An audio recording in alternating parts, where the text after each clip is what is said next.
los primeros tres contenidos, o al menos en estas diapositivas están los primeros tres contenidos de la primera unidad, ¿ok? Estamos hablando de historia de la educación, siglo XIX y XX, ¿verdad? Que ya habíamos dicho en la semana anterior de qué va a tratar esta asignatura y no es una simple cronología de los hechos, que incluso ese rastreo, ¿verdad? Historiográfico a veces es complicado porque como bien sabemos, las fuentes, algunas desaparecieron por diferentes motivos, que quemados, perdidos, lo que sea. Y porque en El Salvador no se ha hecho o no ha habido un esfuerzo realmente estatal por recuperar esa memoria, ¿ok? De hecho, por eso es que siempre los paso ahí animando, terminen la carrera, porque hay muy pocos historiadores en El Salvador, hay muy pocos educadores con formación en historia, mejor dicho, no hay. Entonces, serán ustedes los primeros y es un gran compromiso. Por eso también esa tesis hay que pensar bien cuál es el aporte que se va a hacer al país. Esa tesis no va a quedar guardada en la Universidad de El Salvador. Es el aporte del país en un tema muy particular que es el que ustedes van a desarrollar, ¿no? Entonces, vamos a ver acá cómo esos eventos están vinculados a la formación del Estado, a la construcción de la ciudadanía y a la organización del poder en la sociedad. Hay que comprender, como decíamos también en la primera clase, que la educación pues no es una institución neutral, nunca lo ha sido, no es aislada tampoco, sino que es una construcción histórica y responde a intereses que son políticos, que son sociales, que son culturales, que son económicos, que son de las élites, que son específicos. Entonces, cada sistema educativo refleja el tipo de sociedad que lo produce. Y eso ya me asusta a mí, ¿no? Porque entonces hay que pensar qué tipo de sociedad somos nosotros hoy día. Luego, cuando hablamos en términos históricos, como que a veces encontramos que es más fácil. No digo que es fácil, pero nosotros tenemos hay un sesgo de que es más sencillo, ¿verdad? Pues ver hacia atrás, de saber quién.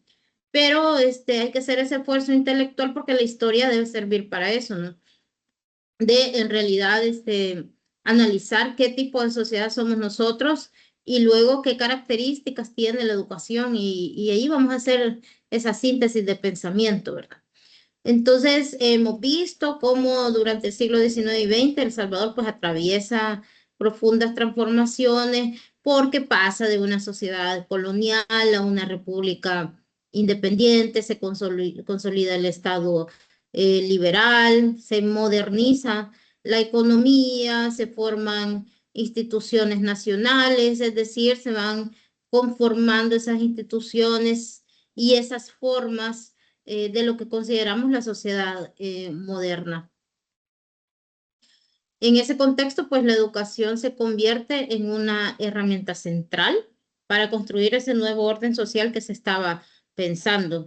Y a pesar de que ahora lo vemos como algo cotidiano y normal, pues no siempre se vio así como una necesidad ni como un derecho humano, ¿verdad? Entonces, sí que en esta unidad no vamos a solamente memorizar fechas o nombres, sino comprender por qué.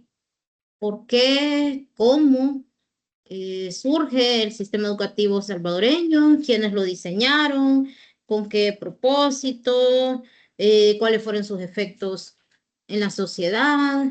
Y vamos a ir viendo cuáles fueron esas tensiones, esas contradicciones, porque por un lado, como es obvio, la educación, la educación como institución, ¿verdad? Esa institución se presenta como una vía para el progreso. Y hasta el día de hoy, bueno, más o menos, cuando decimos escuela, sistema educativo, aparece esa otra palabra, ¿verdad? Progreso. Digo que también eso se está repensando porque sí sabemos que tanto la Universidad de El Salvador, que es la única pública en el país, como el resto de universidades han tenido una baja en su matrícula. Y puede ser entonces que estamos atravesando otra etapa en el sistema educativo en cuanto a qué valor y qué importancia se le da socialmente a la educación y a los profesionales. Porque, pues, a Vox Populi, lo que la gente dice es, bueno, lo que dan plata son otro tipo de negocio, ¿verdad? Y no estudiar, porque hasta hace algún tiempo decía, de estudio, porque eso te abre el camino, ¿no? Te abre puertas y demás. Y entonces, estamos experimentando ahorita un momento de tensiones al respecto, ¿no? También es un mecanismo de control social e incluso de reproducción de desigualdades, porque justamente todo lo que sucede en la sociedad fuera, no es fuera, ¿verdad? Porque la escuela es parte de la sociedad, pero lo vamos a decir así, ¿verdad? Tras esos muros o después de la puerta de la escuela, entonces, también se reproduce, o sea, la escuela no está exenta de cualquier situación que tiene que ver con discriminación, con clases sociales, con reproducción de cualquier ideología, etcétera. O sea, todo lo que sucede por allá sucede también en la escuela, sucede también en las universidades, etcétera. Entonces vamos a ir desarrollando ese pensamiento histórico, crítico, como siempre lo hemos hecho, que ustedes siempre dan cátedra de eso. Bien, vamos a ver.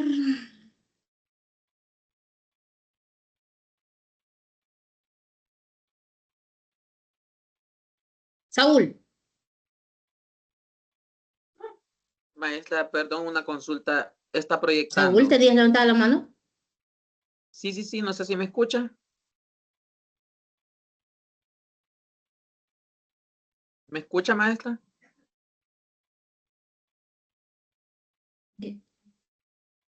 Bueno, yo no estoy escuchando, no sé si ustedes me escuchan a mí. Sí, le escuchamos. Bueno, yo le escucho a ambos, a usted y a Saúl. Sí, sí me escuchan. Sí, sí. No sé si la maestra está proyectando porque a mí no me sale la imagen de la presentación. ¿Y Ahorita los demás? sí, sí, a mí sí me sale que está Vamos a dejar de bueno, ahorita no, ya compartir. se salió. Ajá. Ajá, ahorita igual. Ahorita no, ajá. Ajá, Mira no aquí. sale. ¿Y ahorita? Hoy sí, a mí sí. Ah, vaya, pero solo hemos pasado esta diapositiva, la Ah, primera. ok. Ajá, más vale. Y como yo estoy bien clavada aquí, yo ya ni vi que tenía la mano levantada. Vaya, pero ahorita lo voy a poner como en grande y me avisa si no sale, vaya. Mire, sí lo estás viendo.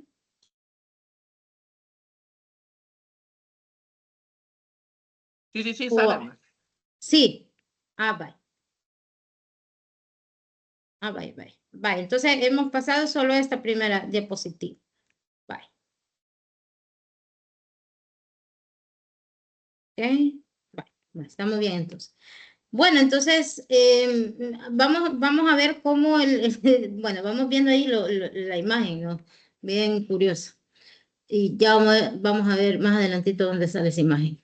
Entonces vamos comprendiendo que la educación como institución, ¿verdad? O el sistema educativo como mecanismo de socialización que es, no surge de manera espontánea, no es natural, ¿no? Como la educación en los primeros capítulos narrados por Aníbal Ponce, ¿verdad? En Educación y Lucha de Clases, ¿verdad? Porque el acto de educarse y de educar sí que es natural, pero cuando se da en esas condiciones de la comunidad primitiva, donde el niño y la niña aprenden pues a la par de su madre, de su padre, de su comunidad y aprenden los rudimentos que le permiten sobrevivir. En todo caso, pues también ahí la educación juega un papel importante porque se tiene que sumar a esas nuevas generaciones a lo que conviene a esa sociedad, a esa comunidad, ¿no? Sea grande, sea pequeña, lo que sea. Entonces, es bueno leer ese librito, ¿verdad? Que aborda la educación desde el marxismo. Pero claro, a lo largo de los siglos, la situación se pone un poco más compleja, ¿no? Y se crean estos sistemas educativos y empezamos a hablar de modelos que nadie sabe a ciencia cierta. A veces preguntan, ¿y cuál es la diferencia entre modelos, sistemas? No sé qué, hay otras palabras ahí que me han olvidado y que cuál es la diferencia, ¿no? Entonces todo se pone más complejo. La tarea es la misma, ¿verdad? La tarea es la misma de siempre, por los siglos de los siglos, amén. La tarea es que la escuela sirva como mecanismo de socialización, pero todo se complejiza, ¿no? Que las asignaturas hay que buscarles entonces el nombre y luego empezamos a cometer una serie de errores, ¿no? Como lo que señala el constructivismo cuando se parten las asignaturas, con fines didácticos, dice uno, ¿no? Para excusarse. Pero lo que significa es que hacemos una partición de la realidad y luego ubicamos a los niños por edades y hacemos todo este sistema, ¿no? Que es de, entre comillas, de la modernidad. ¿Ok? Entonces, siempre la escuela va a ir cumpliendo ese papel de socialización dentro de las comunidades, pero en términos modernos del Estado. Y es una de las instituciones, otra más de las instituciones que van contribuyendo a establecer un orden, el orden social, ¿verdad? Y ese contrato social del que habla Rousseau y que hablan los sociólogos de la ilustración, ¿verdad? Y que significa orden. Cada institución, o luego en sociología, si recordamos esas clases, ¿no? De sociología, el organicismo, ¿verdad? Esta corriente sociológica en donde compara las instituciones de la sociedad con los órganos del cuerpo humano y que cada una tiene que cumplir una función y bueno, etcétera, etcétera. Entonces, todo esto busca su fundamento sociológico, político, o sea, tiene los autores que le van haciendo ese peso teórico, ideológico, ¿verdad? Entonces, bueno, tantas aristas de las que se puede tomar esto, ¿verdad? Pero hablando del siglo XIX, ¿verdad? En el Salvador estamos hablando de la independencia, estamos hablando de que esa independencia de España pues tiene sus singularidades, algunos dirán entonces, bueno, pero es que no hubo una guerra como tal, ¿verdad? Y tampoco una lucha de las clases menos favorecidas y que no lograron realmente una emancipación y por lo tanto eso ya nos da pistas de lo que sucedería en los siglos, en los años y en los siglos posteriores, ¿verdad? Pero de todas maneras, El Salvador pues empieza a tener el desafío de construir esas instituciones que le permitan gobernar, que le permitan organizar la sociedad, consolidar la soberanía. Entonces, visto así, claro que la educación cumple un papel estratégico, ¿verdad? Porque se necesita como ese ciudadano hay un libro que me recomendaron hace tiempo, un señor de acá de la universidad, Elic Chávez, y algo leí, pero ya no lo terminé de leer, que se llama Hace falta un muchacho. Y me llamaba la atención, no sé si ustedes lo habrán escuchado, leído alguna vez, Hace falta un muchacho, pero y una muchacha también, pero lo que me llamaba la atención es que era como muy claro la directriz sí, el sentido que se le daba a la juventud, ¿no? Que ser obediente, cumplir socialmente con su papel.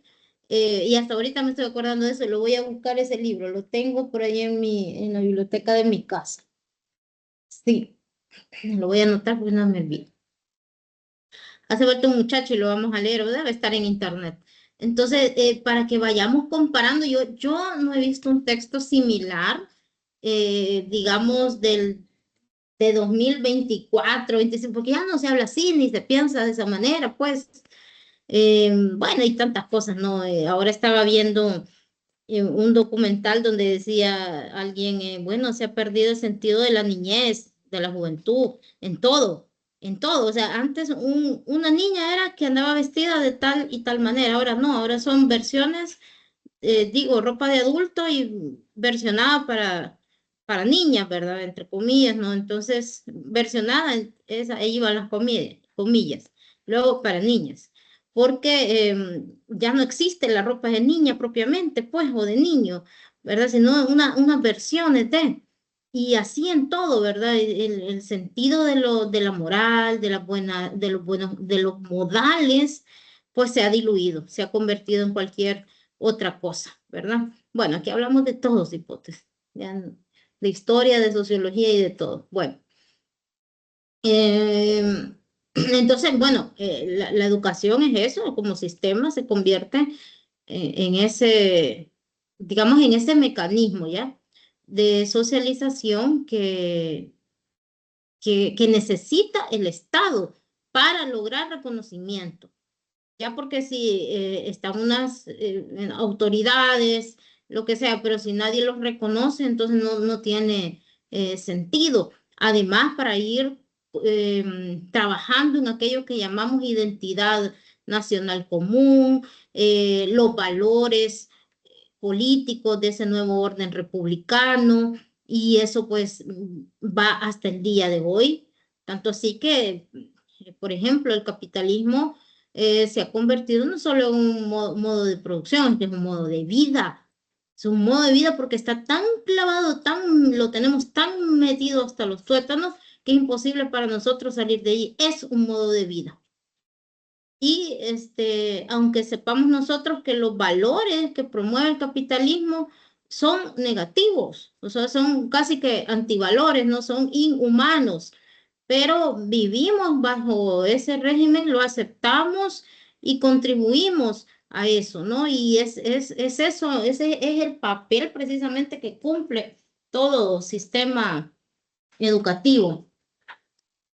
¿Y cuáles son esos valores del capitalismo, el individualismo y la competencia? Esos son, y lo hemos leído y sabemos que esos son, y todo lo que hay en la sociedad se construye con base a esos valores, ¿verdad? La escuela misma, bueno, ahora ya veo que la mayoría de escuelas no dan medallas y eso. Algunos padres a veces se quejan también por esa cuestión. Bueno, yo no les voy a dar mi punto de vista, sino que pues mejor ustedes me lo dicen a mí, ¿verdad? Si están de acuerdo en que las escuelas se debe o no premiar a los niños con medallas y eso. Bueno, cuando yo estaba en primaria, bueno, en todo mi proceso, siempre nosotros sabíamos que alguien se iba a ganar la medalla o el trofeo, lo que sea de excelencia, de primer lugar. A mí nunca me causó ningún problema eso. Algunas veces yo me lo llevé, otras no. ¿Verdad? Pero cuando no me llevé una medalla, no sufrí por eso, ¿no? Entonces, pero no sé. Se trata ahora mucho de cuidar las emociones de los niños. Esa educación en ese momento pues era bastante fragmentada, limitada, profundamente desigual, estaba controlada mayormente por la iglesia y dirigida pues a los sectores privilegiados de la sociedad, puesto que no existía como una política educativa centralizada ni un acceso universal a la educación, puesto que eran conceptos que se han ido trabajando a lo largo del tiempo. Y sí recuerdo en algún momento había como un lema, ¿no? del Ministerio de Educación acerca de lograr la universalidad, ¿sí? Escuela para todos, mejor dicho. Cosa que al día de hoy no se ha conseguido, a pesar del temas de tecnología, temas de acceso, movilidad, etcétera, etcétera. Hay más celulares en este país que cualquier otra cosa, más sus celulares, líneas telefónicas, pues, que personas, pero no se ha conseguido que todo mundo esté educado. No se ha conseguido, al menos alfabetizado, vamos a decir.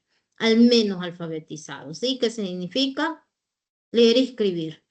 Pero también luego algunos dicen, oigan, no es suficiente con eso, necesitamos algo más que leer y escribir, necesitamos que las personas sepan por lo menos abrir una cuenta de banco, que tengan una tarjeta, que puedan usar un cajero, que puedan usar un teléfono inteligente. Y bueno, eso es lo mínimo que se necesita para la sociedad de hoy, y leer y escribir, ¿no? Entonces, siguen siendo habilidades necesarias, ¿verdad? Y otras más, ¿verdad? Entonces, poco a poco se van creando escuelas públicas, se van formulando pues las leyes educativas y como el intento de establecer ese sistema educativo nacional, dicho proceso no fue ni lineal ni fue homogéneo, ¿verdad? Sino que siempre hay tensiones. Tensiones porque a dónde iban a llegar esas escuelas, quiénes iban a poder acceder. Aquí hay temas también no solo de clases sociales, sino también de género. Se presenta entonces la escuela como un instrumento de progreso, de modernización, de emancipación, que son como esos conceptos tradicionales ligados a el acceso a la educación, ¿verdad? Porque ¿qué es lo que se quería? Formar ciudadanos que fueran libres, que fueran racionales, que fueran capaces de participar en la vida política. ¿Qué es la vida política? La vida pública. En eso que llamamos republicana, ¿verdad? Es decir, la república, ¿verdad? Pero también, pues, lo que hemos visto, hemos estado aquí hablando, que se convierte la educación en un mecanismo de control social, porque allí es donde se van transmitiendo valores, normas, formas de comportamiento, etcétera, ¿verdad? Y con esos valores y formas que se internalizan, que no nos damos cuenta, no cuestionamos, no nos han educado para cuestionar.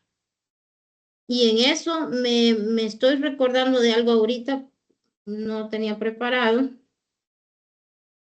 hablando de cuestionarse, pero lo voy a buscar por acá. Ya, denme un segundito.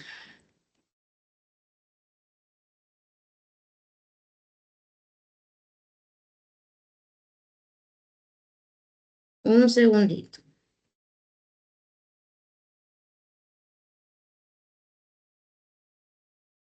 Es que es un libro que les recomiendo, que creo que ya se los había recomendado, que es el de Francesco Tonucci, ¿verdad? Pero, bueno, tiene varios libros,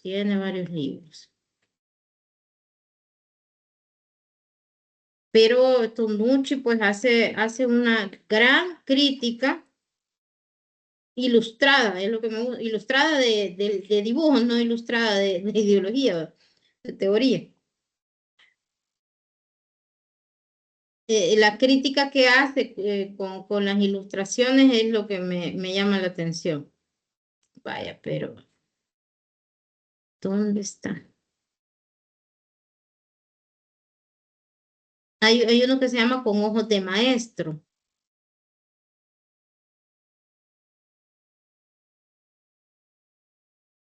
Se me perdió. Busquen, aquí está. Ya lo vi. Se llama La maquinaria escolar. Ahorita lo voy a transmitir. Voy a transmitir. Este libro es poderoso, sí. No se entiende de una sola vez. No debería uno tratar de entenderlo tan a la ligera. Eso es lo que quise decir. Miren la pregunta, miren lo que dice. ¿No podría renunciar por lo menos a uno de mis derechos? El derecho a la educación, ¿verdad? Está aburrido ahí, aburrido. Esta ilustración que circula por ahí en internet acerca de la maquinaria escolar, la máquina de la escuela. Esto es poderoso.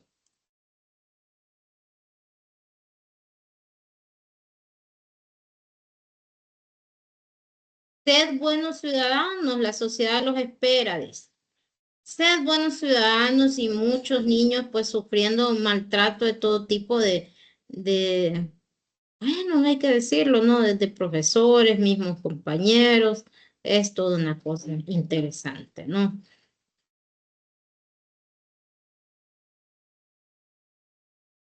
Desechos, clases diferenciales y especiales, retrasos, trabajo de menores, drogas, bar, dice ignorancia, escuela obligatoria, material didáctico, dice. Ujú. Le meten aquí la información. Bueno, tantas cosas que decir acá.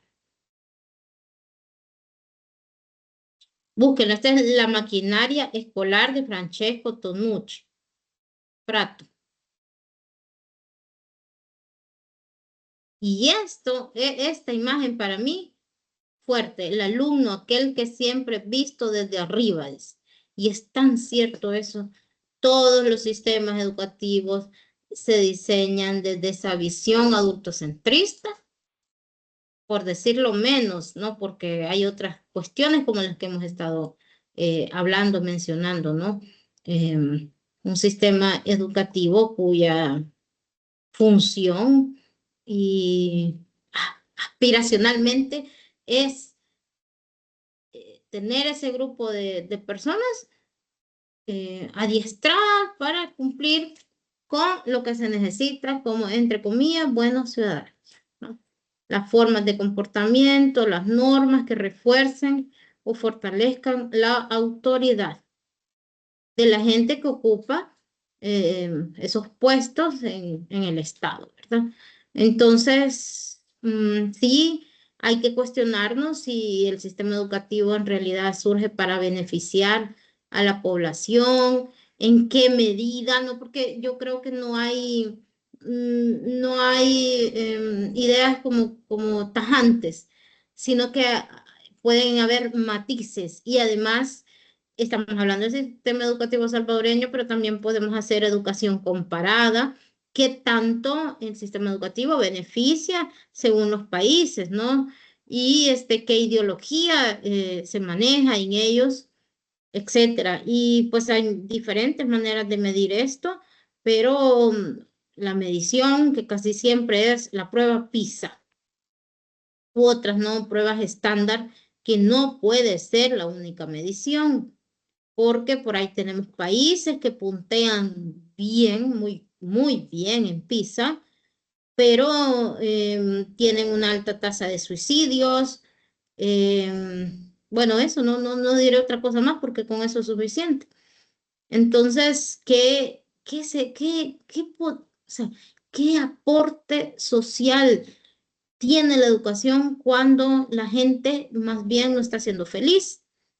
Cuando la gente, los niños y las niñas están muriendo a causa de un sistema que les está generando este grado de estrés, ¿no? Y luego, ¿qué aporte da la escuela cuando no hay empleo,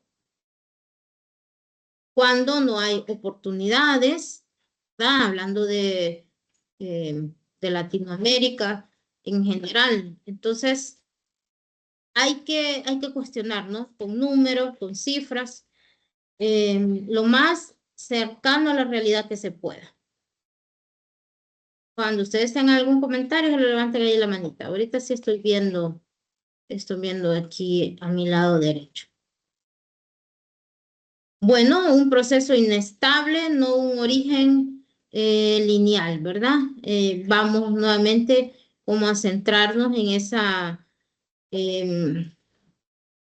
idea, ¿verdad? Que la educación, pues, surge, sí, para el progreso social, en teoría, para eso surge, ¿verdad? Pero que hay unas condiciones, una sociedad inestable como era la del momento que estamos viendo, marcada ¿por qué? Por conflictos políticos. También vamos a decir que el Estado, es decir, había mucha debilidad institucional habían suficientes desigualdades estructurales, que estamos hablando de pobreza, de marginación, también de, digamos, de problemas para moverse, de movilidad, para poder llegar a esas escuelas, y también una cuestión, ¿verdad? Para ese momento las niñas no es que, qué bueno que estudie, ¿verdad? No, si para eso, particularmente en este mes que se celebra a las mujeres en la ciencia, salen por ahí algunas, permítanme, algunas, por acá. Salen por ahí noticias o posts hablando, ¿no? De la primera mujer que estudió Derecho en El Salvador. Bueno, la primera mujer fue graduada de la Universidad de El Salvador, porque antes no había en otro lado. La primera mujer médico también. Entonces, todo un hito, ¿verdad? ¿Cómo es que se llama? Oh, chica, mi cerebro ahorita. La primera mujer ingeniera. ¿Cómo es que se llama, niños? Siempre se me olvida el nombre. Yo siempre les pregunto a ustedes porque a mí, topográfica. Ahorita la estoy buscando en internet porque a mí siempre se me olvida. Antonia Navarro Hueso. Se me olvida el nombre. O sea, es eso lo que pasa. Yo está escrito de ella y se me olvida. Y es bien, pues sí, llama la atención, ¿no? Las carreras de estas mujeres, pero digo de mujeres porque les tocaba dos pasitos más difíciles. Dos pasitos, pero los hombres no lo tenían fácil tampoco, ¿verdad? Los hombres tenían que cumplir con su papel de proveedor. Y entonces en ese papel que se les asignaba socialmente, ir a la escuela era una de las últimas cosas. Entonces, de hecho, quienes fueron accediendo progresivamente, como por ejemplo la Universidad de El Salvador, o se iban para Guate a estudiar, a Guatemala, ¿no? A la San Carlos, pues no era precisamente la clase trabajadora o los campesinos, ¿verdad? Sino que personas, familias que tenían cierto nivel económico, a lo mejor tierras que trabajaban la tierra, sí es cierto, ¿verdad? Pero que tenían un poquito más que para la mera subsistencia. Entonces, dos pasitos más, sí es cierto que tenían las mujeres para empezar, porque no las querían mandar a eso, tenían que lavar la ropa de sus hermanos, tenían que ayudar con la cocina, eso no lo hacía un hombre. Entonces, hay que reconocer, ¿no? Esa situación.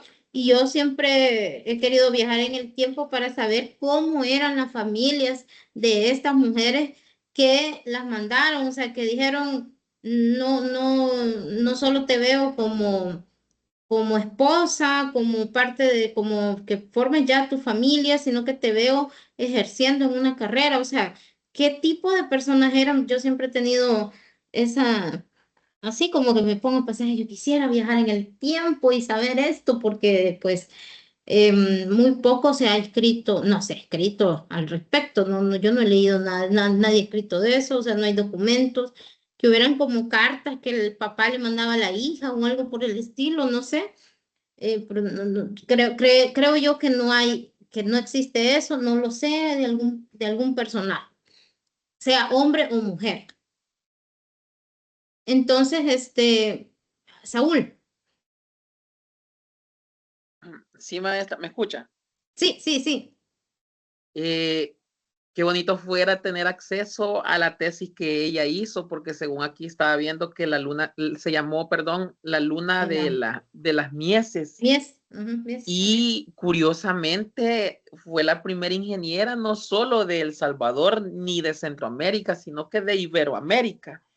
Y, Probablemente, porque no está totalmente demostrado, pero es muy ajá, probable. correcto. Y sería bien curioso tener acceso a esa tesis doctoral, tesis de Sí, ingeniera, para corroborar primero las estructuras de cómo se hacían las era tesis en ese diferente. momento, ¿verdad? Y Ujú. segundo, probablemente que se sabe que lleve algún agradecimiento allí, desde allí se podría obtener información también, ¿verdad? Sí, Sería cabal, a bonito. saber si este documento, a Sí, saber si está por ahí en la nacional o qué se hizo. Lo que sí, sí se sería muy, muy tiene, interesante. sí, hombre, es que esta cuestión de los viajes en el tiempo hay que apresurarlo. Sí. Ujú. Y que podría ser una actividad de clase. Fíjense que nosotros les podríamos decir a los estudiantes, hagamos un viaje en el tiempo, ¿verdad? Y hipotetizando, ¿no? Acerca de la forma de vida, es que la novela, ¿no? De cómo era la familia de la Antonia y luego, pues como ella salió en todos los periódicos, ¿verdad? Sí, Camila Calle Minero de la UTEC ha estudiado a Antonia Navarro Bueso. Y la semana pasada que dio una ponencia estaba mencionando eso, que probablemente haya sido la primera mujer ingeniera en toda Iberoamérica, pero todavía no hay. Luego es que lo que pasa es que puede que en otro país digan, no, hubo antes, bueno, no se sabe. Yo no he rastreado hasta ahí porque, pero Camila de la UTEC, sí, la doctora Camila sí lo ha hecho, entonces ella dijo eso. Entonces, complicado, ¿no? El hecho de poder hacer ese rastreo de las fuentes históricas. ¿Qué parte iba? Bueno, vamos a ir desmontando eso, que no es un resultado natural del progreso, ¿verdad? El número uno, ¿verdad? Sino parte de un proceso conflictivo de construcción estatal posterior a la independencia. Tenemos los hechos de 1821 y 1840. El Salvador pues forma parte de la Federación Centroamericana entre 1821 y 1840, ¿verdad? Que fue ese proyecto político que fracasó debido a los conflictos de las élites regionales como hasta el día de hoy, ¿verdad? Entonces, quiero ver, Lindo Fuentes. Bueno, les dejo la bibliografía en un documento aparte, les comento, ¿verdad? De lo que voy a ir mencionando, les hice un documentito aparte que creo que no lo puse en la plataforma, pero ya lo voy a poner. Entonces había mucha debilidad institucional que los obliga como a ir construyendo desde cero sus estructuras políticas, administrativas, educativas y que hasta el día de hoy pues es un sueño. Y muchos pues dicen, ¿y qué pasaría si Centroamérica estuviera unida? Sí, pero es que es un tema somos tan iguales y tan complicados, ¿no? Que no ha sido posible y pues todo hay que echarle la culpa a las élites. A las burguesías, ¿no? Que no se ha podido consolidar de esa manera. Y creo yo que pues esto es importante para comprender el origen de la educación, porque no aparece primero para formar ciudadanos democráticos, sino como parte de ese proceso de construcción, ¿no? Propia del Estado, del propio Estado. Otro elemento clave es la estructura económica. La economía salvadoreña, pues como sabemos, dependía del cultivo del añil, posteriormente del café, es decir, todo, incluso sabemos que los meses en que los niños van a la escuela está mediado por el momento de la corta del café, ¿verdad? Y hasta hace bueno, cuando yo estaba chiquita todavía había, no, es que no va a venir porque la corta, no sé qué, hoy no sé si ahora también. Bueno, ya hay poco de eso, ¿no? Entonces, Rafael Mengíbar, en su análisis sobre la formación del Estado salvadoreño, pues habla cómo estaba controlado por una élite pues bastante reducida, que eso ya también lo vimos en los meses anteriores, ¿verdad? Entonces, claro que había concentración de poder económico y de poder político porque siempre están ligados, aunque nos digan lo contrario, ¿verdad? Siempre Epstein nos lo contó. Entonces, la educación no fue diseñada inicialmente para toda la población, sino para formar a los sectores que administrarían el estado de la economía y que como sabemos, pues la burocracia significa detrás del buró o detrás del escritorio, ¿verdad? Entonces la burocracia de ese momento pues era reducida, no como ahora, digo, no como ahora que se dice, no les puedo decir que así es, sino que como ahora que se dice que hay bastante grasa en el Estado, ¿no? O sea, que significa que hay mucha gente que no debería estar ahí o que está subutilizada. Bueno, otro dato importante es el nivel de alfabetización, que según datos históricos, em, hay varios autores que citan esto, está Lindo Fuentes, también Lauria Santiago, más del 90% de la población salvadoreña era analfabeta a mediados del siglo XIX. Esto significa que la o que la mayoría de la población estaba completamente excluida del sistema educativo. Y lo que no nos dicen los libros es que pues mucha gente aprendió a leer también por un tema de la Biblia. Mi abuela aprendió, mi abuela de mamá y papá aprendieron a leer por un tema de la Biblia. Querían leer la Biblia. Entonces, no sé cuántos casos más habrán así, ¿verdad? Es algo que no se ha estudiado, pero hay que decirlo, ¿no? Porque la escuela podría no estar, pero la iglesia siempre está. La iglesia siempre está. Bueno, aquí está el doctor Pedro Tica. Vamos a ver qué nos dice. Ah, que no es cierto.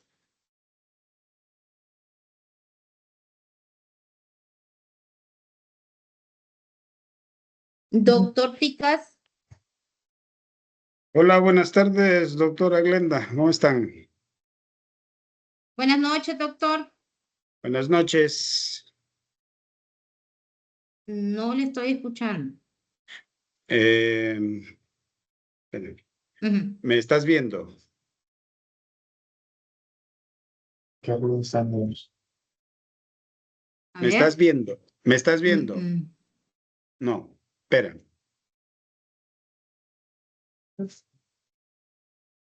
Perdón, maestra, en mi caso sí le veo y le escucho al doctor. Sí le estás escuchando. Yo lo veo, pero no le escucho. Correcto. Sí, sí, le escucho y le veo. Y yo no lo estoy escuchando. A ver, doctor, hable. Hola, hola. ¿Escuchaste eso? Sí, dijo hola, hola 2 veces. Yo no lo estoy escuchando, no sé por qué, pero lo importante es que ustedes sí. Yo también, ¿verdad? Bueno, Pero no lo estoy escuchando. Bueno, doctor, bueno. sigo sin escucharlo, pero bueno. ¿Y no hay otra forma que puedas escuchar en el A teléfono? ver, a ver, a ver.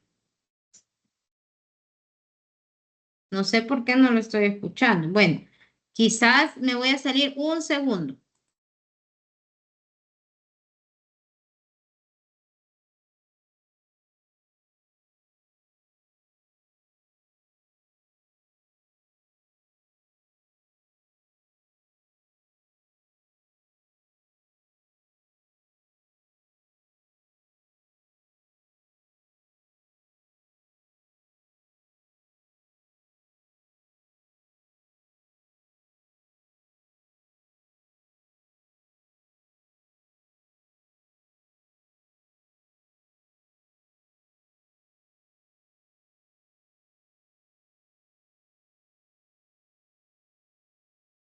Uno, dos, uno, dos.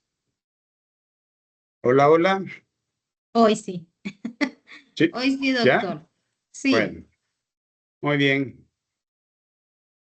Bueno, pues aquí estoy para lo que gusten. Doctor, gracias por estar acá con nosotros. Quiero decirle que los colegas están cursando la maestría en Historia y Didáctica de la Universidad de El Salvador, La Central. Entonces, como usted puede ver, son pocos compañeros, ¿verdad? Sin embargo, muy comprometidos y muy estudiosos y muy participativos y muy de todo lo positivo. Entonces, yo ya días les había dicho, miren, yo quisiera que estuviera por acá con nosotros el doctor Ticas, Ya ellos tienen su biografía, se quedaron muy sorprendidos. No sé si ya alguno de ellos lo conocía usted, pero decirles que el doctor Ticas pues ha trabajado ya por muchos años por la educación salvadoreña. Tiene varios libros en su haber, ha visitado la mayoría de escuelas de este país, o sea, han dado un trabajo de campo constante todos los años, cada año, y de hecho ayer salió el último libro, ¿verdad? Ayer, Sí, ayer, ayer, ayer. ¿verdad? Vaya, entonces, Del que tú pues también eres autora. sí, Ujú. ahí estamos, ahí estamos.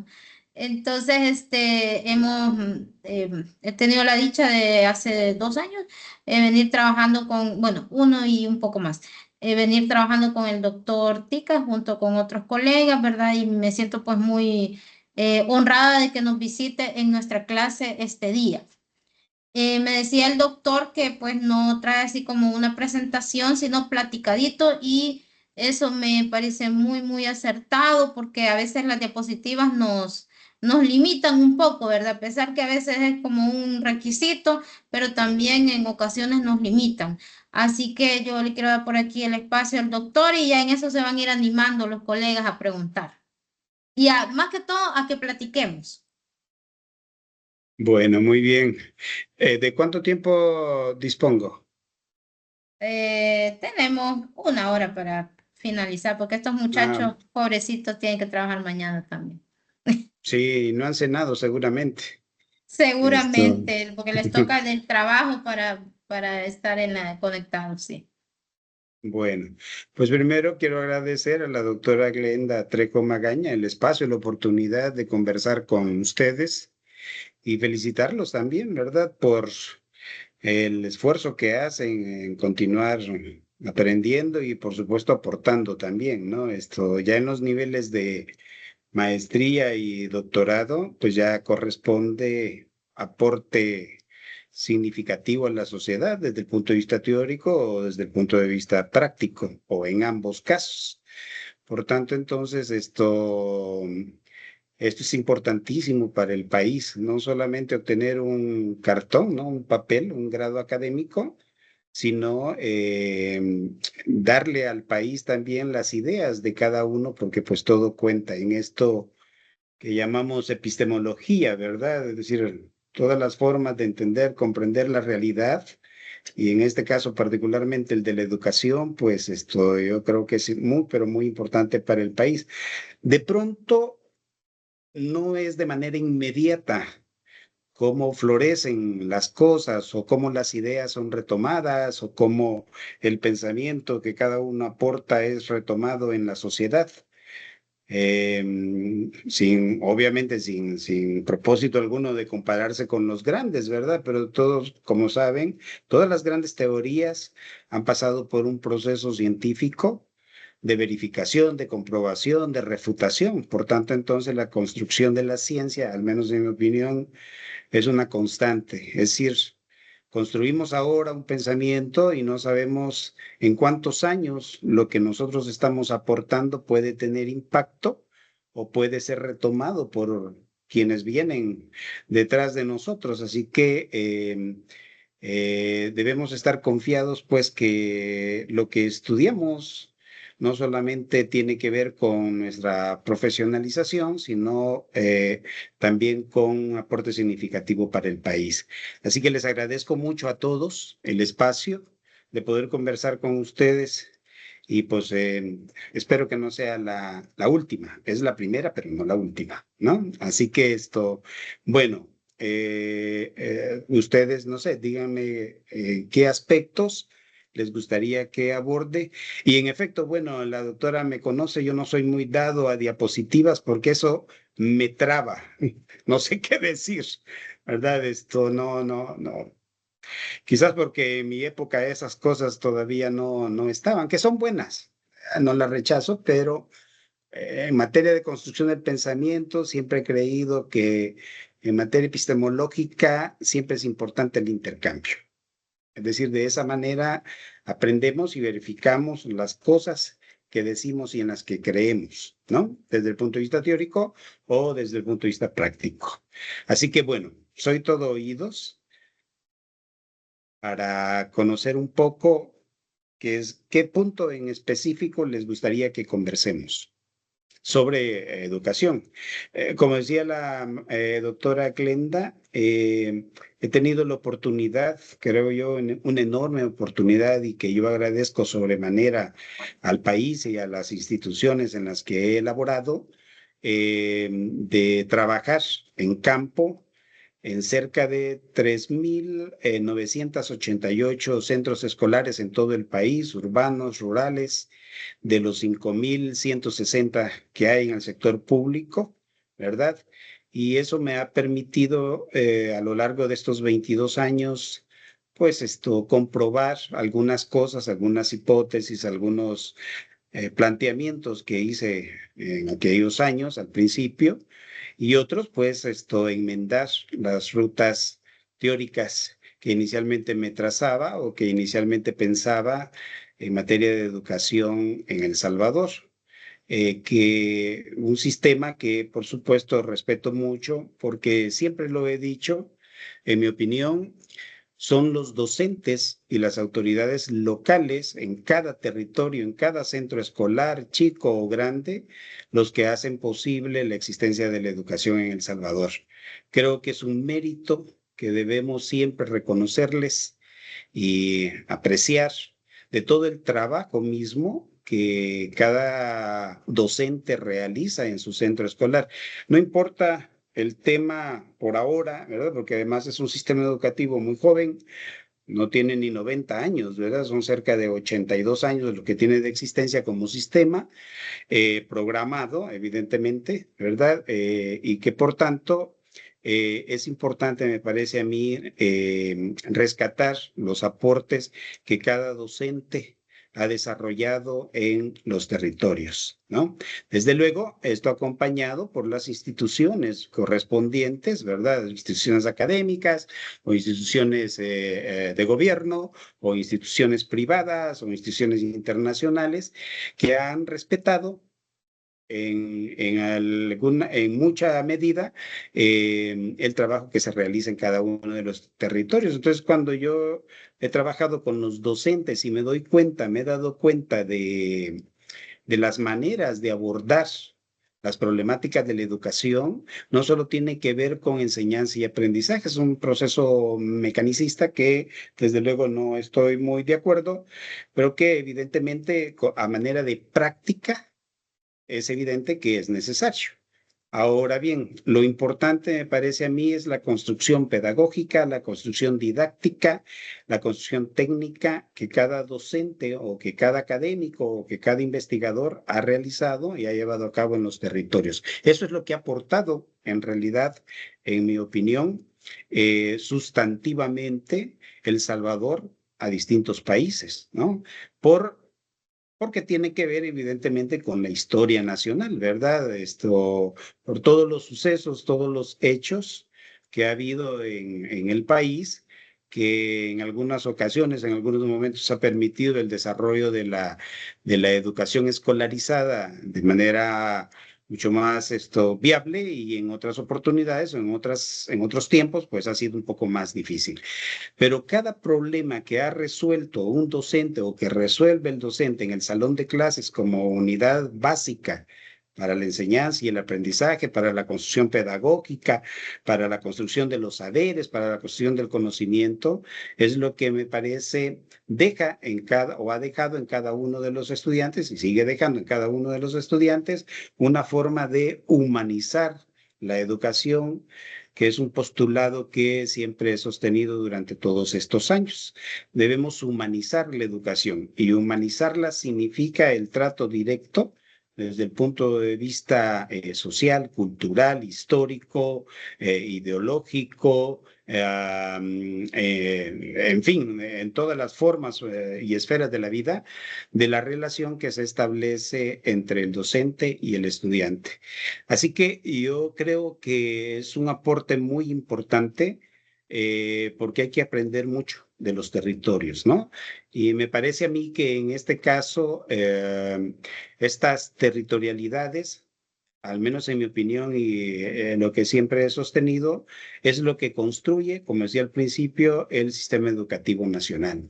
Es decir, no son los niveles de escolaridad, no son los grados académicos, no es la primaria, la básica en tercer ciclo o la media en bachillerato o la superior, lo que construye el sistema. Lo que construye el sistema, al menos en mi opinión, es precisamente estas particularidades y estas singularidades que tiene la educación nacional y que en lo mucho han aportado sustantivamente a todo el proceso de conocimiento, porque aunque no lo crean, a veces cuando estamos afuera y tenemos la oportunidad de estar afuera por un rato, por un par de días o por mucho tiempo, nos damos cuenta del respeto que hay para el tema educativo en El Salvador. Así que eso debe reconocerse y debe valorarse, por supuesto, desde cada uno.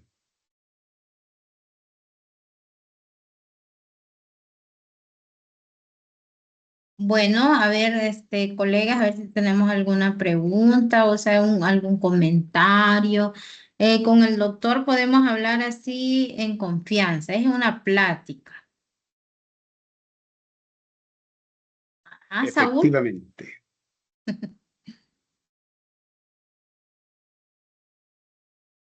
Saúl levantó la mano.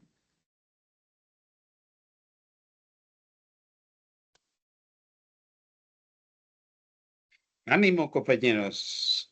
Platiquemos. Y después va mi lady. No, ya se emocionaron, ya, doctor. Bueno, muy bien. Sí, lo que pasa es que Saúl, no sé qué pasó. Si gusta mi lady, después Saúl. Ok, bueno, buenas noches. Bueno, primero, perdón por cuestiones de gripe, tal vez por rato se me puede ir la voz, pero solo comentar que es un gusto para nosotros pues tenerlo acá en lo que es la clase, realmente todo el conocimiento y todo este compartir, como se dice, hacerlo diálogo, pues para nosotros nos enriquece más, ¿no? Entonces realmente pues agradezco también que esté compartiendo con nosotros la temática. En el caso, quizás es un comentario que me llamó mucho la atención que voy a sacar de uno de los textos que estaba revisando, porque la doctora Glenda nos compartió ahí algunos textos y estaba viendo el proyecto de Nación en Educación, un sistema de articulación, particularidades, singularidades de territorio desde las áreas educativas. Y me llama mucho la atención cómo, pues dentro del escrito usted define los territorios, el territorio, porque no lo define como un aspecto geográfico, sino como un conjunto de esas particularidades. Dentro de esto, pues sabemos la importancia de la familia, sabemos la importancia de la comunidad y pues todo lo que se va aprendiendo, cosa que eso pues yo lo considero significativo para lo que es la educación, porque cuando hablamos de territorio, nuestra mente automáticamente lo asocia a geográfico, ¿no? Pero cuando hablamos de un territorio dentro de la educación, vemos esas particularidades que son necesarias a lo que es la construcción de una nueva forma de aprendizaje y que esas formas de aprendizaje responden a lo que a lo que usted comenta también, que es pues necesidades, ¿no? Pero dentro de estas necesidades hay que ver las necesidades que nosotros tenemos como singulares, o sea, que nosotros como comunidad o como institución, como territorio, ¿no? Tenemos y qué es lo que se aporta, o sea, qué es lo que nosotros mismos estamos aportando, porque a veces pasa, y quizás aquí quiero comentar esto, que algunas necesidades que se nos proporcionan o que se nos generan de manera desde el sistema no van a ser las mismas que nosotros podemos tener como comunidad. Sin embargo, se nos obliga a resolver esas necesidades que pueden ser generales y dejamos de lado las particulares. Entonces, pues comentar esto y asociarlo, ¿no? A lo que usted pues decía, también el labor de campo que usted tuvo, pues ahí se complementa el cómo también se define lo que es un territorio. Y pues eso. Muy bien. Sí, muchas gracias por la lectura. Si me permiten una acotación, eh, desde 2005 más o menos, sí, 2005, me dediqué un poco a construir el concepto de de mapa educativo nacional. Y de nueva cuenta, como bien lo señala la compañera, no se trata de los aspectos geográficos, porque eso es, pues ya está definido, ¿no? E incluso se mueve o se modifica de acuerdo a las condiciones de educación escolar que van surgiendo en cada territorio. Entonces, el número de escuelas, en dónde se ubica la escuela, en fin, todas estas cosas son digamos, factibles de mover. Entonces, el mapa no se refiere únicamente al tema geográfico, que por supuesto es el punto de partida porque debe existir. O sea, la realidad debe existir para construirla. El mapa educativo tiene como finalidad, como bien apuntaba la compañera, construir el concepto de área educativa, que en mi opinión es lo que fundamenta al mapa educativo. Entonces, las áreas educativas que planteo justo en el plan, valga la redundancia, o que establezco en el plan, tiene que ver precisamente con esta identificación de lo que llamo las particularidades y las singularidades. La particularidad es común, es decir, hace al territorio. Les pongo un ejemplo. En Cojutepeque, por ejemplo, hay 2 institutos en el centro de Cojutepeque que están uno en una esquina y el otro en la otra, en la misma cuadra. Entonces cualquiera diría que son iguales y que tienen las mismas necesidades y que se resuelve el tema escolar de la misma manera, pero sabemos que no es así. Estas diferencias es lo que hace a las singularidades, es decir, aquellos elementos que van a diferenciar a una institución, a un instituto de otro, o a un centro escolar de otro, o a un complejo educativo de otro, o a un CESE de otro. Es decir, cada diferencia es una singularidad que genera en cada una de las poblaciones sus propias expresiones particulares.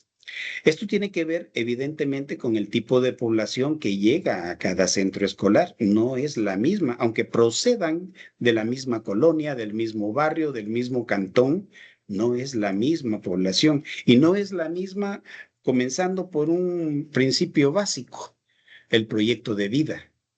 Cada población tiene su propio proyecto de vida, es decir, dentro de ese proyecto de vida de esa población, también cada persona, cada unidad familiar tiene su propio proyecto de vida y tiene su propia forma de entender y de producir el mundo, de ver cómo se sitúa dentro del mundo. Y los mundos que creamos los seres humanos, creo yo, tienen que ver en principio de cuentas con lo local, es decir, con lo interno, con lo que está puesto de manera inmediata. Pero resulta que también nosotros construimos eso que está puesto de manera inmediata. Por tanto, entonces intervenimos de manera voluntaria o involuntaria cada individuo dentro del grupo familiar a la construcción de ese mundo de manera local, de manera específica, puntual. Entonces, por ello, me pareció a mí generar la idea, la propuesta más bien en estas áreas educativas de vincular lo que llamo la trilogía educativa, que tiene que ver con la relación, la articulación entre la escuela, la familia y la comunidad. Históricamente, casi en todas las sociedades, y esto yo lo he visto en Europa, lo he visto en África, lo he visto en distintos países de latinoamericanos, en el mismo Estados Unidos, etcétera, ¿no? Supone la idea que cada institución educativa, por encontrarse en un mismo territorio, va a comportarse y va a tener un mismo proyecto. Y entonces los currículos o lo que enseñamos se plantea de la misma manera para todos. Y las exigencias y el ordenamiento, los formatos de evaluación, los formatos de trabajo e incluso hasta las mismas pedagogías, casi siempre se llevan a cabo de las mismas formas, sin pensar de pronto o sin detenerse a identificar cuáles son los elementos de diferencia. Y si esto lo queremos llevar mucho más allá de la localidad, es decir, como territorio, podemos pensar en el salón de clases como el punto de partida de estas particularidades y singularidades. Por ejemplo, un salón de clases que tiene 50 estudiantes, que tiene 15 estudiantes, que ahora la doctora Glenda tiene 4 o 5 estudiantes, cada uno de ustedes tiene un proyecto de vida distinto, porque responde a una realidad muy, pero muy singular, aunque se halle en todo el grupo en un contexto particular que los va a diferenciar de otro contexto, de otro grupo, por supuesto. Pero son las singularidades las que le dan, en mi opinión, ese sentido de pertenencia y de identificación del estudiante al sistema educativo. Entonces, en cada salón de clases, si son 50 estudiantes o el número que sea, no importa, quiere decir que si ese número representa distintas formas de entender y producir el mundo, de intereses en la vida. Y son esos intereses los que el docente debe articular y logra conjuntar para la enseñanza. Son esos intereses singulares los que el docente, desde el punto de vista pedagógico, de una pedagogía aplicada a la realidad y que deviene de la realidad, debe considerar o debe tomar en cuenta para la organización de su trabajo. Es decir, para la exposición de los temas, para la exposición de los ejemplos, para la interpretación de la realidad que quiere interpretar, no importa de dónde sea. Y fíjense, en mi opinión, ¿verdad? Cuán importante es esto, porque además el tema educativo no está desligado del resto del contexto, y por eso hablo primero del contexto, porque la educación tiene que ver con esos intereses que se generan en esa población. Si tratamos un asunto en el área rural, los intereses seguramente son distintos al área urbana, para comenzar. No están determinados por el espacio geográfico, sino por aquellas relaciones que crea el individuo, en este caso el estudiante, para con su contexto. Y entonces sucede que en los mismos trabajos, en las mismas instituciones o empresas en las que laboramos, se generan distintos intereses, distintas singularidades, son interpretaciones del trabajo de distinta forma. Y esas interpretaciones son las que son de las que debe encargarse el sistema educativo de satisfacer. ¿Por qué? Porque esto permite al sistema ser funcional. Y ahí los funcionalistas tienen toda la razón del mundo, ¿no? Aunque es una teoría, una escuela de pensamiento, por supuesto, que ha tenido ya sus, digamos, sus ascensiones, sus contrapuestos, ¿verdad? O contrateorías, ¿verdad? O sus antítesis. Hay que reconocer que en esto tienen razón. Es decir, lo que hace a la educación funcional es esa relación con la realidad. Llámese empresa, llámese escuela o llámese unidad familiar. Es decir, aprendemos, conocemos. La aprehensión es la que nuestros sentidos nos proporcionan. Y son nuestros sentidos los que necesitan más información y por eso existe la escolaridad, porque necesitan más información para poder interpretar. Pero como la información es múltiple y sobre todo hoy en día, ¿no? Que a través de estos aparatos, ¿verdad? Hay tantísima información. Como es tanta la información, obviamente nuestro cerebro no va a recoger toda la información, debe pasar por un proceso de discriminación, en el buen sentido del término, es decir, de selección de la información que va a procesar. Pero resulta que para que procese esa información necesita ver la realidad, porque es la realidad la que está interpretando. Y por ello entonces los aspectos teóricos no están desligados de los prácticos. Hacemos mal, al menos en mi opinión, cuando decimos que lo que importa es la práctica. No, la práctica es la realización de la teoría. Y esta práctica, cuando se haya realizada de una teoría primaria, se supera a sí misma porque mejoramos cada vez las cosas. Entonces, una relación dialéctica, una relación ascendente como una espiral ascendente en el que vamos transformando el conocimiento a partir precisamente de esa relación entre teoría y práctica. Esto es lo que nos permite el logro de la concreción en nuestro pensamiento. ¿verdad? Es decir, es lo que Marx llamaba lo concreto pensado, que quiere decir que es lo concreto explicado en nuestro cerebro. Pero resulta que cuando ya conocemos algo, cuando le damos información a un estudiante o cuando le damos información o cuando a alguien más o cuando hacemos nuestra labor cotidiana en nuestro trabajo, en nuestra casa, vamos siempre, nuestro cerebro va percibiendo las formas distintas en las que hay para llevar a cabo la tarea que nos hemos encomendado. Por tanto, entonces, es como dicen la de nunca acabar. Por eso el conocimiento va trascendiendo. No puede ser fijo, pero tiene que haber un punto de partida. En todo en la vida hay un punto de partida. Entonces, no es el problema, digamos, existencial de qué es primero el huevo o la gallina, ¿no? Es que ambos surgen mediante la aproximación del conocimiento, es decir, epistemológica de la realidad. Por eso los estados que llamamos ontológicos, es decir, el ser mismo, el ser en sí mismo, como la metafísica, es un proceso de ascensión que se corrobora y se lleva a mejores definiciones con la intervención de la epistemología, porque son distintas formas de entender el mundo. Entonces, las áreas educativas por eso están conformadas precisamente por ese mundo epistemológico que nos da la información y que nos muestra la realidad a la que se pertenece.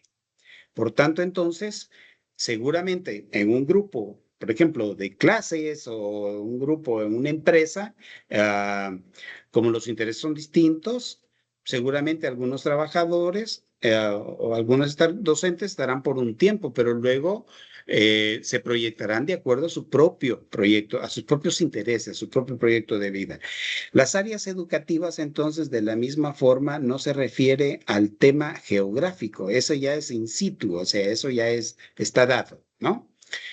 Lo que se refiere, a lo que se refiere el área educativa que propongo es precisamente a considerar, a interpretar, a incluir, a articular todas las formas de existencia, todas las formas de vida que existen en cada uno de los territorios, que lo hacen evidentemente singular, aunque se hallen en un mismo campo territorial geográfico, ¿no?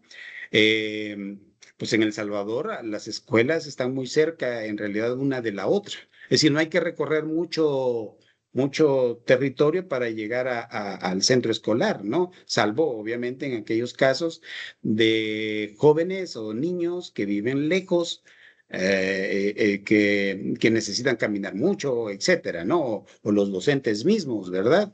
Pero en la mayoría de casos se comprende que hay un proceso de identidad con el territorio, que es lo que precisamente desde el punto de vista pedagógico logra el docente en cada uno de los centros escolares.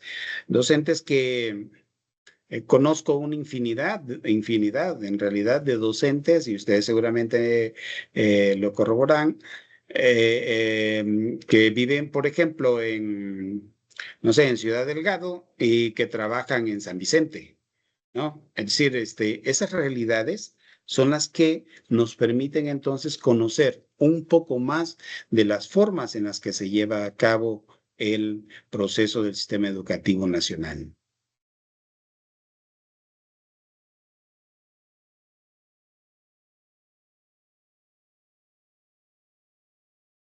Ok, mi lady, no sé si...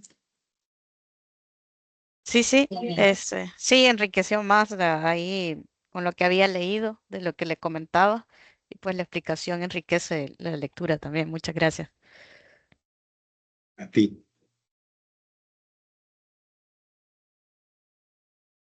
El otro compañero ya no pudo entrar a la clase, ya ve que con esto, ya sabe usted, doctor, qué problema a veces con la llamada. Sí, Ah, sí. bueno, ahorita está.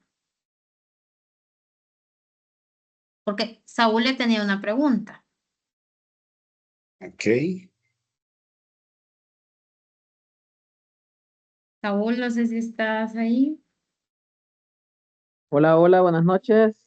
Ahí ¿Me está. escucho, maestro? Sí, sí. Ah, va, perfecto. Ahí la disculpa del caso que tuve problemas con la conexión por ahí.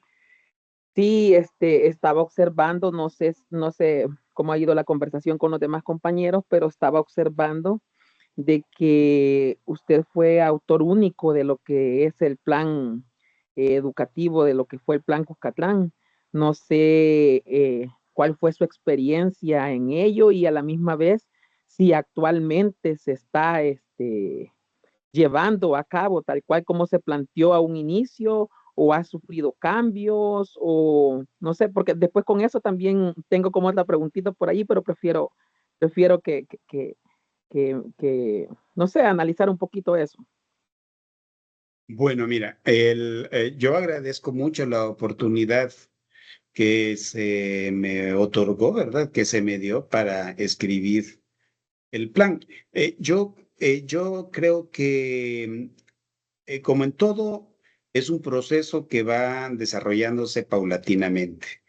Esto es, como decía Lenin, dos pasos adelante y uno atrás, ¿verdad? Esto, es decir, se avanza poco a poco porque eh, esto de la educación, y yo creo que en todo en realidad, ¿no? En todo, en todas las esferas de la vida y de la producción, tanto intelectual como material, todo se lleva a cabo a través de un proceso. Por tanto, entonces, me parece a mí que hay cosas que se realizan y que seguramente no figuran como cosas nuevas, ¿no? Que es otro dato que a mí me gustaría un poco comentar. La ciencia tiene sus puntos de partida. Es decir, lo que creamos, lo recreamos. Ustedes leen a los clásicos, por ejemplo, desde, por ejemplo, no sé, Parménides, por ejemplo, año 500 antes de Cristo, sobre el estado ontológico, sobre ontología, ¿no? Hasta Hegel, ¿no? 1700, el desarrollo del proceso ontológico, es decir, del ser, se modifica porque las realidades se van modificando. Esto permitiría decir, no, pues entonces hay que a cada rato estar cambiando las cosas. No, se va construyendo, porque las cosas no devienen, no derivan de la imaginación. Debe haber una relación, como decía al principio, debe haber una relación con la realidad. Y creo entonces que en materia de sistema educativo nacional hay muchos elementos que se desarrollan y que no tienen que ver necesariamente porque se siga el plan, sino porque está en la práctica misma del ejercicio de la educación escolarizada en el país. Y eso es importantísimo. Eso es muy bueno.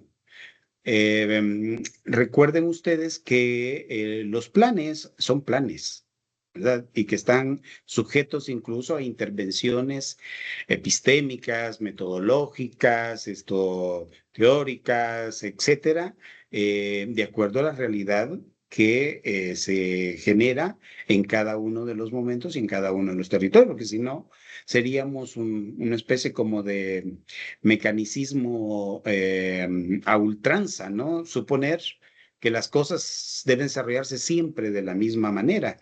Eso no nos permitiría entonces avanzar en el conocimiento y por tanto entonces perderíamos el sentido de construcción del conocimiento, del pensamiento mismo, que es la finalidad última, al menos en mi opinión, del conocimiento. Es decir, si el conocimiento no transforma el pensamiento, es un conocimiento muerto.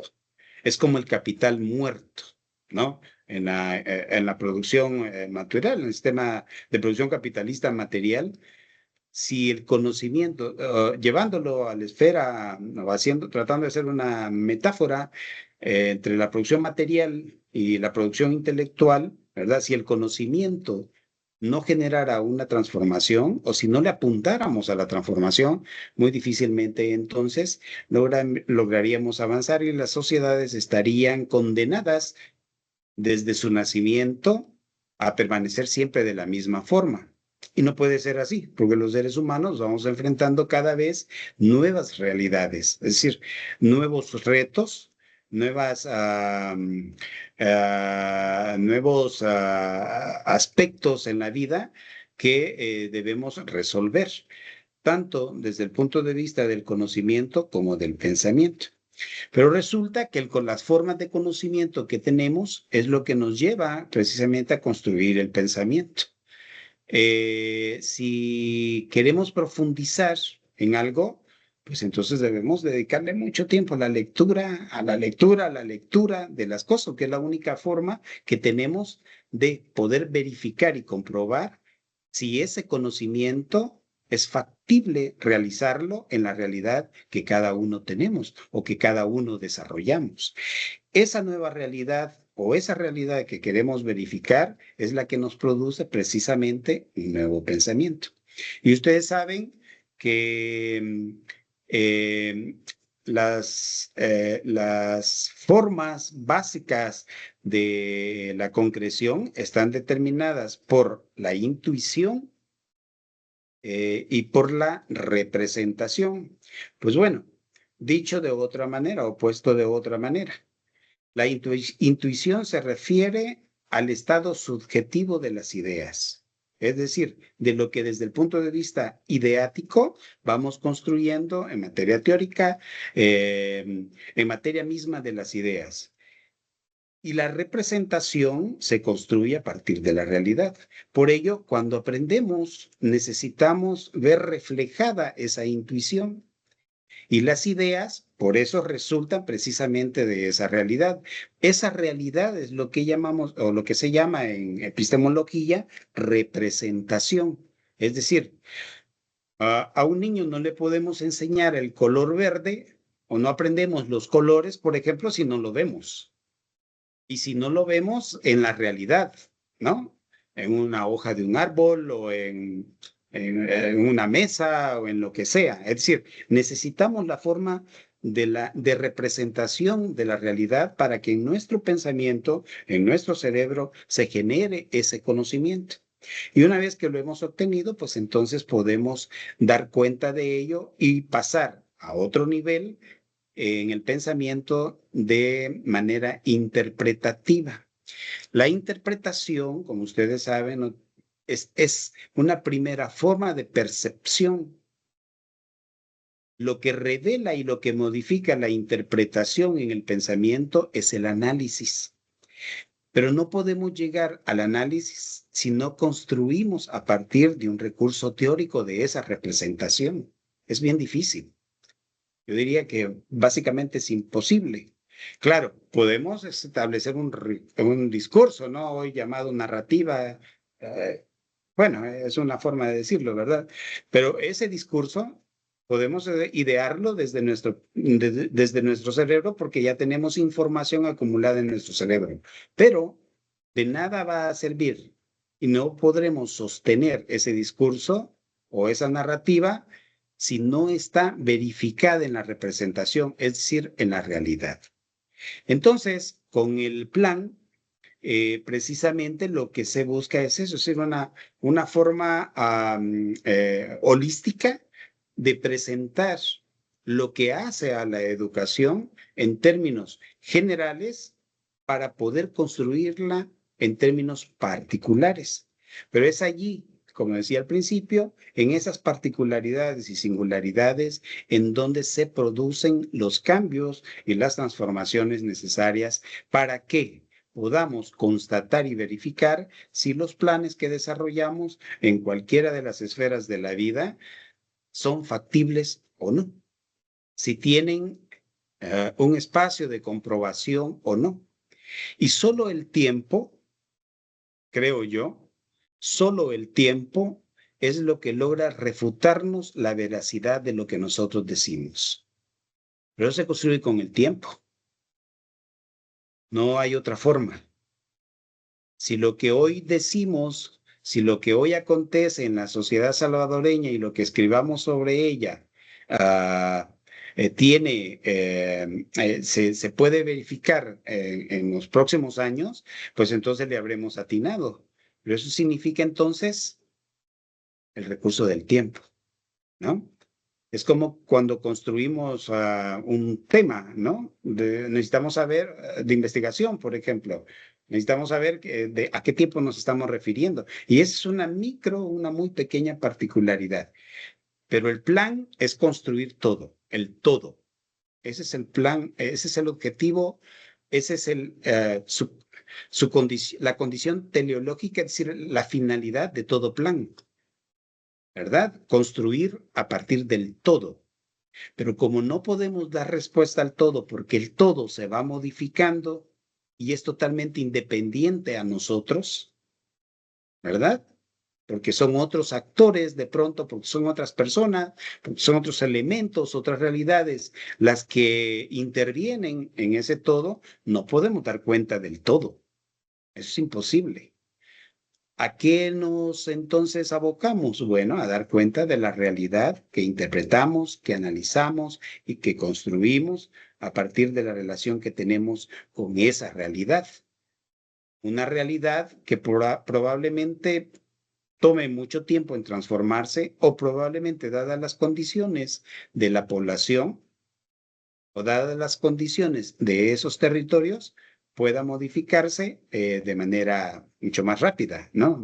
Pero nosotros somos sujetos de observación en eso, ¿no?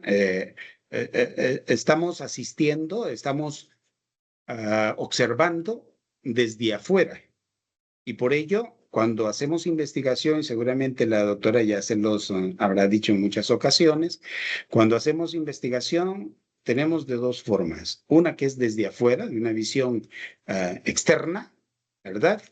Y otra que es desde adentro, ¿no? Que en antropología le llamamos EMIC, es decir, un método EMIC que permite entonces conocer la realidad desde dentro. Y cuando vamos al territorio, estamos dando cuenta de la realidad de ese territorio en ese momento, pero no sabemos si el día de mañana va a modificarse o el mismo día va a modificarse. Por tanto, entonces, les platico todo esto porque me parece que es importante, al menos en mi opinión, considerarlo cuando pensamos en planes educativos, en programas educativos, en proyectos educativos, en prácticas educativas, ¿no? Que en mi opinión se llevan a cabo o se producen en la medida en la que hay eh, una práctica real, es decir, una intervención real al fenómeno que estamos pretendiendo o con el fenómeno que estamos pretendiendo construir.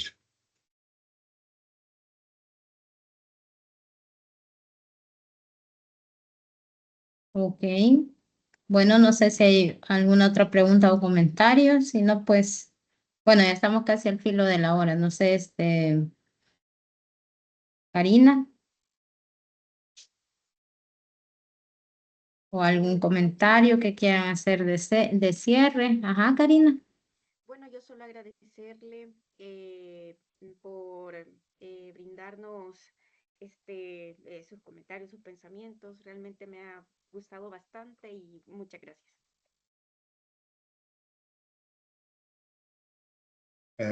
Casi no escuché, Karina, pero gracias por Siempre está participar. bajito. Sí. Y Ever. Buenas noches, doctor. Buenas noches, doctora. Un gusto. Buenas noches. Sí, he estado escuchando su brillante intervención. Me ha llamado bastante la atención este concepto de los mapas educativos y cómo lo plantea usted, que eso obedece a, si nos vamos a plantear mapas educativos en la realidad nuestra, estaríamos hablando como de múltiples realidades, bajo la idea esta de las singularidades que tienen los territorios. Y esto no limita, doctor, no limita, digamos, las intervenciones del Estado en el sistema educativo, porque estas singularidades, solo pienso en lo rural, ¿verdad? Son realidades, uno pensaría que es bastante homogéneo, pero analizándolo y así como usted lo plantea, tiene bastante sentido. Yo he estado en tenido experiencia de docente en el área rural. Y sí, justamente, ahorita que yo lo he estado escuchando y cavilando por ahí, sí, tiene usted toda la razón, porque estuve en lugares bastante distintos, estuve en la costa y en la zona norte, y son dos cosas bien distintas, es cierto. Totalmente. Las singularidades allí se imponen, y es una realidad esto, pero y estas intervenciones desde el Estado, al sistema educativo, ¿no será una limitante esto, el no plantearse estas cuestiones, estas múltiples realidades, doctor? Sí, bueno, gracias por la pregunta, Ever. En efecto, bueno, comenzaré, como decía Marx, comencemos por el principio en el Crítica al método de la economía política. Comencemos por el principio, porque no siempre se comienza por el principio, ¿verdad? Entonces, no es tautológico, es una realidad. En efecto, por ejemplo, un muchacho, una familia, una comunidad de la costa seguramente no tendrá el mismo proyecto de vida de alguien o de un muchacho o una familia que vive en Vainillas, por ejemplo, en el cantón de Vainillas, en Chalatenango, frontera con Honduras, ¿no? O que vive en Mianguera, o que vive en Metapán, es decir, son distintos intereses porque son distintos proyectos de vida, ¿no? Y fíjense cómo se resuelve, hasta en las cosas de pronto que pueden parecer muy simples, ¿no? Uno pone atención a esas cosas. La selección de la playa, ¿no? Del fútbol de playa, son buenos los muchachos, ¿no? Es su práctica, es su cotidiana, es su medio, su contexto, su historia, su forma de vida, su modo de vida, su proyecto de vida. Por tanto, entonces, seguramente, además del tema del deporte como tal, ¿verdad? Es un gusto para ellos jugar en eso, ¿verdad? Y son buenos y se entregan en todo, ¿no? Y hay que aplaudirles a los jóvenes, ¿verdad? Entonces, en una simple cosa podemos ver cómo cambia la realidad con otro. Y en efecto, los intereses son distintos, ¿no? Un estudiante como decía, del norte de Chalatenango, por ejemplo, pues no tiene el mismo proyecto seguramente que alguien que vive en La Paz, ¿no? O que vive en Aguachapán, en fin, en cualquier otro departamento. La pregunta sobre si esto es pertinente y tomar en cuenta todas estas múltiples realidades, en mi opinión, sí es totalmente pertinente, porque precisamente el sistema escolarizado debe responder a esas realidades y debe construir de acuerdo a esas realidades. Una cosa es la cultura general, el conocimiento común que nos permite intercambiar, que nos permite comunicarnos, que nos permite establecer relaciones, vínculos, que nos permite en materia lingüística reconocer códigos, reconocer mensajes, reconocer nomenclaturas, en fin, ¿no? Formas, figuras, símbolos, etcétera. Eso es parte del conocimiento general, porque los seres humanos, como cuando nos convertimos en seres sociales históricamente, debemos y tenemos la necesidad de manejar un lenguaje común. Y por ello, el tema de los simbolismos es importante. Pero si ustedes lo quieren ver en nivel macro, en cada país, por ejemplo, tiene sus propios símbolos que le dan esa particularidad. Y dentro de cada uno de los países existen diferencias en cada uno de los territorios que le otorgan esa condición singular. Entonces, la educación, al menos en mi opinión, como sistema, debe estar preparada y debe estar condicionada a esas múltiples realidades. Y entonces alguien puede decir, bueno, y entonces quiere decir que lo que van a aprender es totalmente distinto uno del otro. No, porque hay elementos, como estaba diciendo al principio, hay elementos de interés común que nos permiten comunicarnos, que nos permiten establecer un código común que nos llevará o que nos va a conducir a, a interpretaciones y a formas de intercambio de cualquier tipo, ya sea intercambio intelectual o intercambio material. Son elementos comunes. Pero también los sistemas educativos deben partir de estas realidades en cada uno de los territorios. Porque, por ejemplo, en el tema rural, bueno, que no dista mucho del tema urbano, ¿no? Es decir, son las mismas condiciones de elementos comunes que pueden permitir a alguien, a un joven o a un niño que se ha formado en el área rural, interpretar y reconocer el lenguaje o las formas o las figuras que se establecen en lo urbano y viceversa, ¿no? Es como cuando yo le decía a los estudiantes, ¿verdad? Hace ya muchos años, decía, es como cuando viene alguien del campo, del área rural, a las zonas urbanas, decimos que bueno, que por ser rural desconoce muchas cosas. Pero lo mismo sucede cuando nosotros vamos a las áreas rurales. Incluso en las mismas capacidades o destrezas psicomotrices o en las capacidades tangibles que hay, ¿no? Sobre el reconocimiento del lugar y de la realidad, cada uno es bueno en su medio. Entonces, estas formas de conocer, de aprender, están determinadas precisamente por cada uno de los territorios. Si de pronto le ponemos a un niño para que conozca la nieve una fotografía de un calendario con nieve, pues seguramente la va a reconocer y va a saber que es nieve, pero nunca quizás la conozca, nunca la palpe. Y entonces regresamos a lo que hablaba anteriormente sobre la intuición y la representación. Es decir, en nuestro sentido se requiere que haya un elemento tangible, ¿verdad? Un elemento práctico que nos ayude a conocer más sobre ese elemento. Es como cuando usamos las cosas. Una taza, por ejemplo, puede tener diversos usos. Todo dependerá de la realidad en la que se halla esa taza. No es el mismo uso que le dará una familia, habrá un uso común, entonces, porque hay elementos códigos comunes, ¿no? Que la taza para tomar café o chocolate o lo que sea, ese es el elemento común, sí, pero de acuerdo a la realidad de cada territorio, de cada familia, de cada población, esa taza puede tener diferentes usos. Vean ustedes si esto no es tan cierto que los dibujos, por ejemplo, de York, ¿verdad? No recuerdo su nombre. ¿Es Pablo York? No. Bueno, no recuerdo el nombre, pero de York. Los dibujos de La Palma.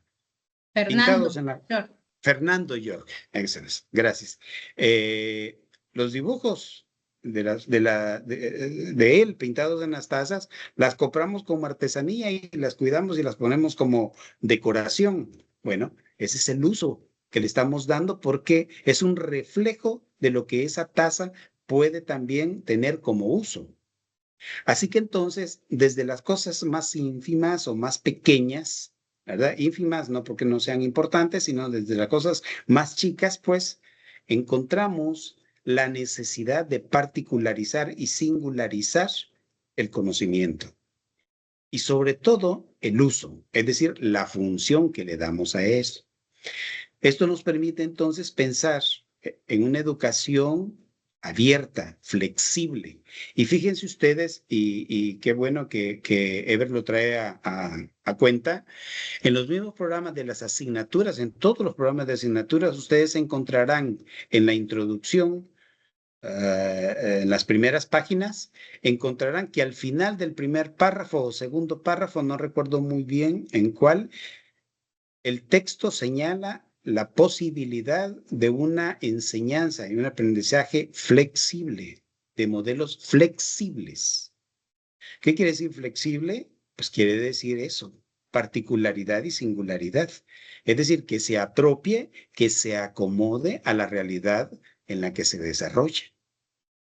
y que los elementos de conocimiento común, de cultura general, los conocimientos, el conocimiento holístico, etcétera, sobre las cosas y de las cosas, es necesario, es indispensable, porque eso es lo que nos permite la comunicación. Pero si no, igual, estimados compañeros, no habría especialización, ustedes no estarían tomando esta maestría, ¿no?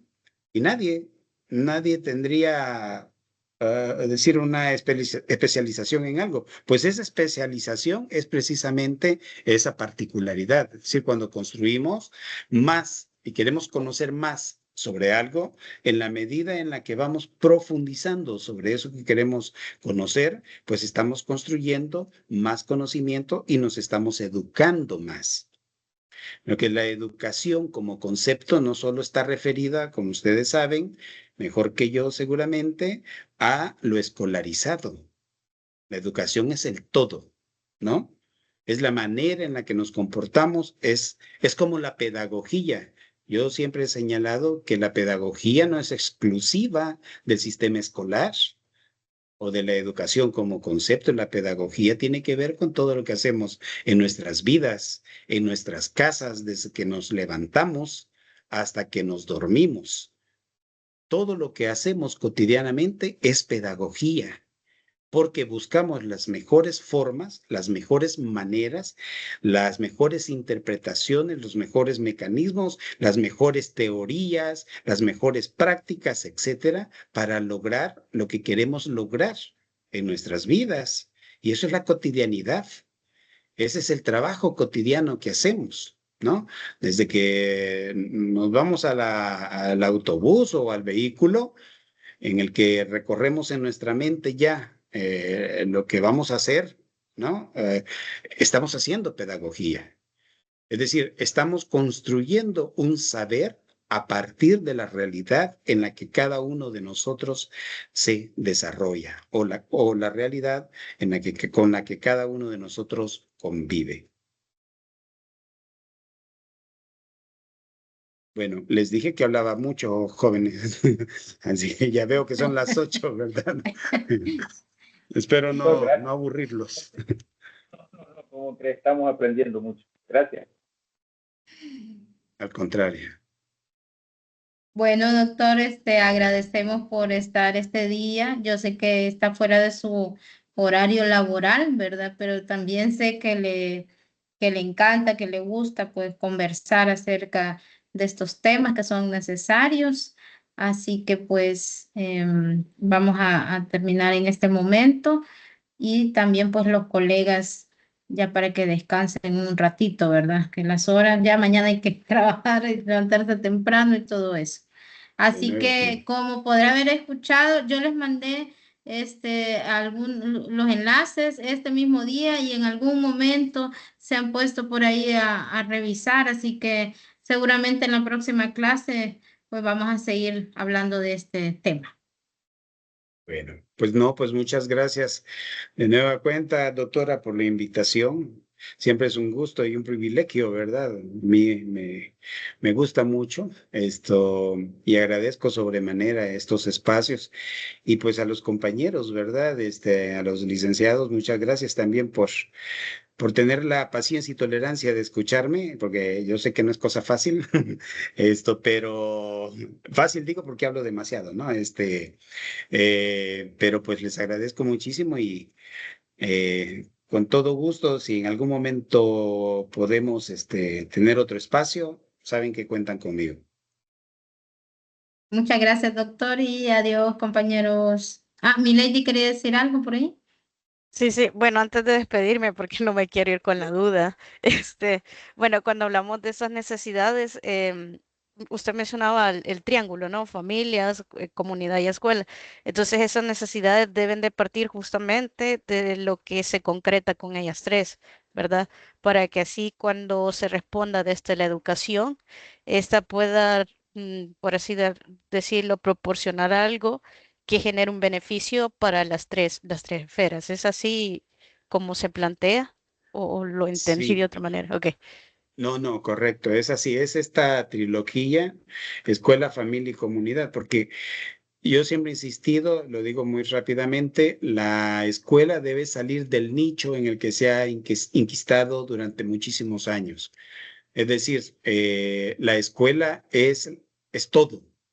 La escuela es todo el territorio en donde se halla representada. Y la escuela debe ser la continuidad de los intereses de la familia y la comunidad para que haya un proceso de identificación entre los tres. La escuela, en mi opinión, no debe estar separada ni desligada, ni debe asumir una función deóntica, es decir, una función normativa de la comunidad y la familia. La escuela es una extensión más de la familia.